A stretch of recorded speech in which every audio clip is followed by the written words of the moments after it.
The Roman law, as practised in the times of its liberty, paid also a great regard to custom, but not so much as our law, it only then adopting it when the written law is deficient, though the reasons alleged in the Digest will fully justify our practice in making it of equal authority with, when it is not contradicted by, the written law.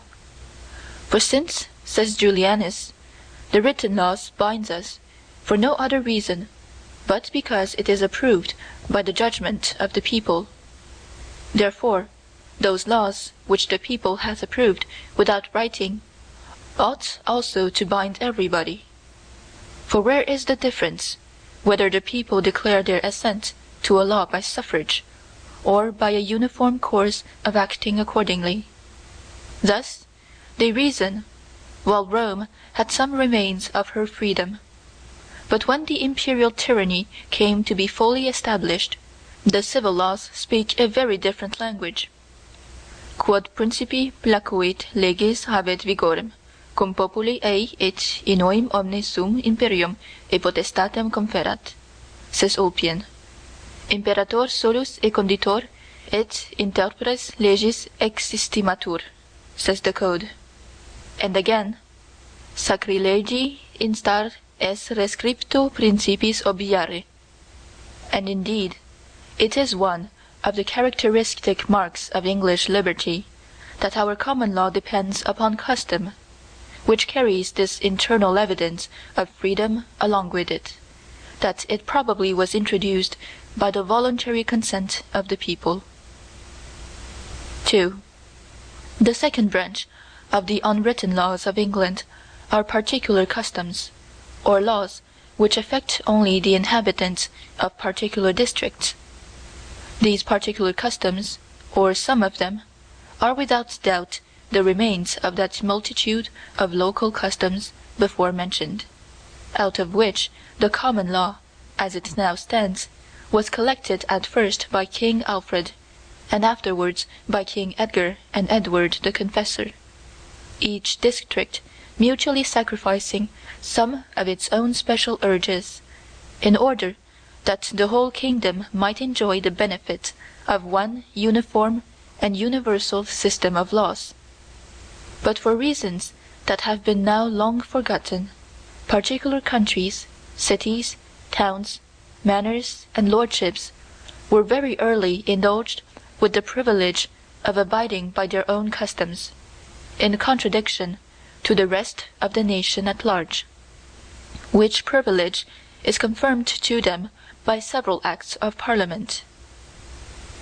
Such is the custom of gavelkind in Kent and some other parts of the kingdom, though perhaps it was also general till the Norman conquest, which ordains, among other things, that not the eldest son only of the father shall succeed to his inheritance, but all the sons alike, and that, though the ancestor be attainted and hanged, yet the heir shall succeed to his estate, without any escheat to the lord. Such is the custom that prevails in divers ancient boroughs, and therefore called Borough English, that the youngest son shall inherit the estate, in preference to all his elder brothers. Such is the custom in other boroughs, that a widow shall be entitled, for her dower, to all her husband's lands, whereas at the common law she shall be endowed for 1/3 part only. Such also are the special and particular customs of manors, of which every one has more or less, and which binds all the copy, hold tenants that hold of the said manors. Such likewise is the custom of holding divers inferior courts, with power of trying causes, in cities and trading towns, the right of holding which, when no royal grant can be shown, depends entirely upon immemorial and established usage.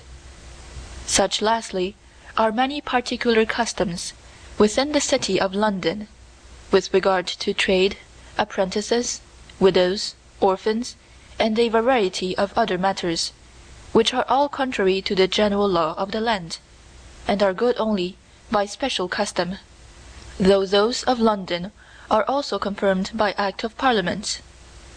To this head may most properly be referred a particular system of customs used only among one set of the king's subjects, called the custom of merchants, or lex mercatoria, which, however different from the common law, is allowed for the benefit of trade to be of the utmost validity in all commercial transactions, the maxim of law being that quilibet in sua arte credendum est.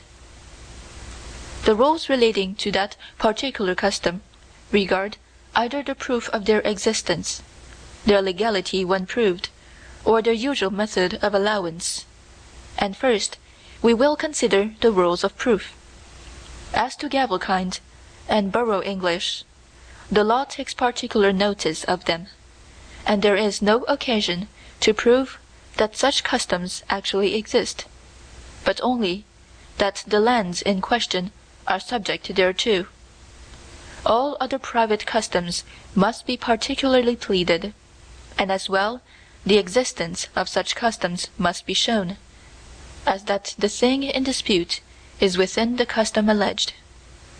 The trial in both cases, both to show the existence of the custom, as that in the manner of Dale lands shall descend only to the heirs male and never to the heirs female, and also to show that the lands in question are within that manner, is by a jury of 12 men, and not by judges, except the same particular custom has been before tried, determined, and recorded in the same court.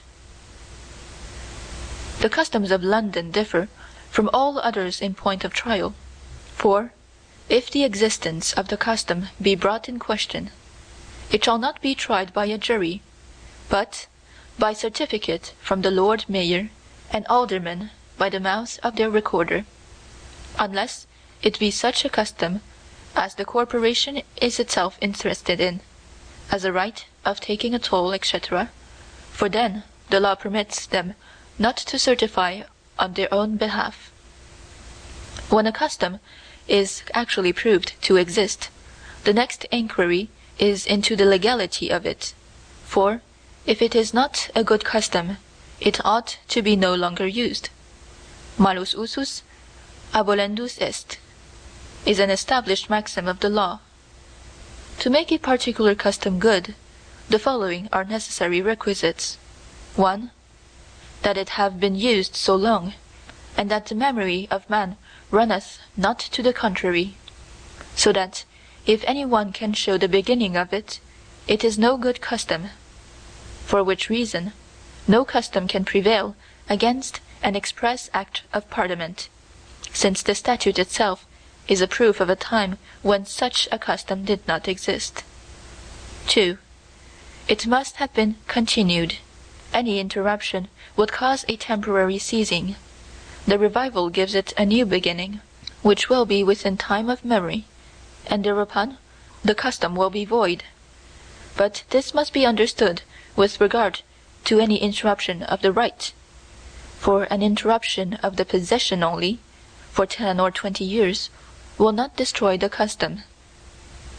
As if I have a right of way by custom over another's field, the custom is not destroyed, though I do not pass over it for 10 years. It only becomes more difficult to prove. But if the right be anyhow discontinued for a day, the custom is quite at an end.